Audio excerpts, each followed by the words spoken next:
Salamu alaikum. Salamu alaikum. Allah ya sa tunan nan, Allah ya sa bayan, Allah ya sa bayan. Salamu alaikum. Salamu alaikum.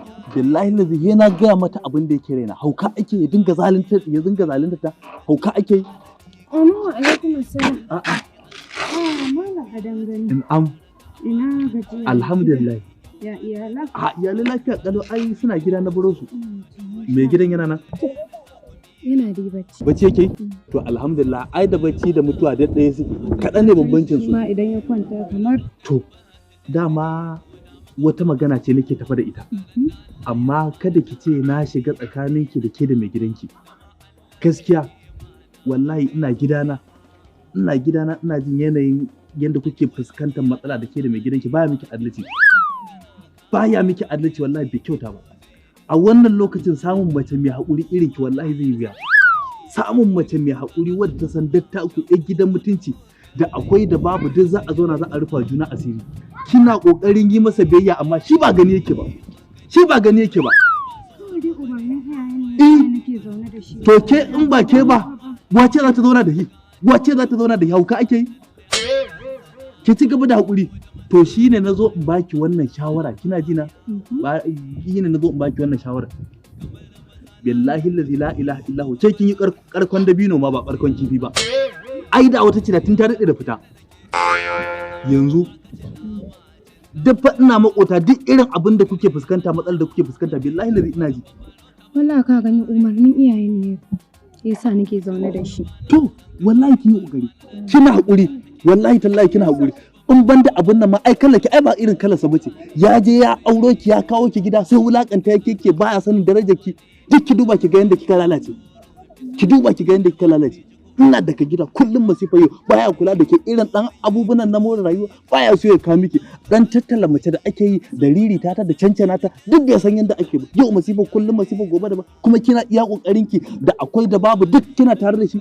Har kawai ba zai tsaya rike kyanu biyu ba. Billahi lazi da ni na same ki ko na rantsi da Allah ba faɗa ba ita ga Allah wallahi tallahi Allah ai da abin ni wallahi da ni Allah ya jarabta na same ki a mazonin mata ko haba hauka ake ai wallahi duk inda zan je da ke kuma zan ririta ki zan cancana ki zan alkinta ki kake kare to dan isa na ce bara in zo in gaya miki da mata ta zan turo ta gaya miki na ce a'a gwanda ni in zo in gaya miki wannan maganar gwanda ni da kaina in na zo na gaya miki yake fuskanta dan haka na sai kurkura kawai yanzu dama kurkuran na sai ta ne dan in aure ya mutu in dauki kaya in kai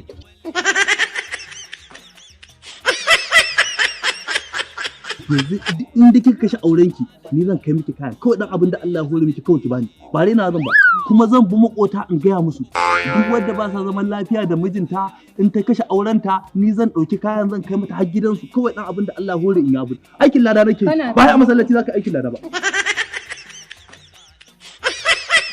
sai kuma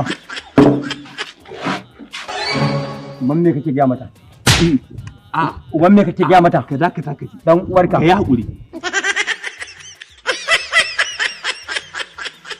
ni kar ka ƙara rena min hankali wallahi ni kawai na zo ina mata nasiha ne akan faɗin da kuke yi gobe faɗin da kuke ni ce ta yi hakuri ta zauna a zaman aurenta ta dinga koyi da Fatima ɗan ma'aiki sallallahu alaihi wasallam bai kamata ta dinga rigima ba an da mata ma gaskiya ne a wannan yanayin da ake ciki sa dinga abin nan din mai gida suna takura masa kai gaskiya amma tun da ka zo da nasiha ni ma da yau ba zan ƙara ba Allah idan ka je gida nan kan gadon matarka daga nan fulo na ƙarfi za ka ga sharbi na a wajen da Allah ka ɗauko min ina masallaci ka kawo min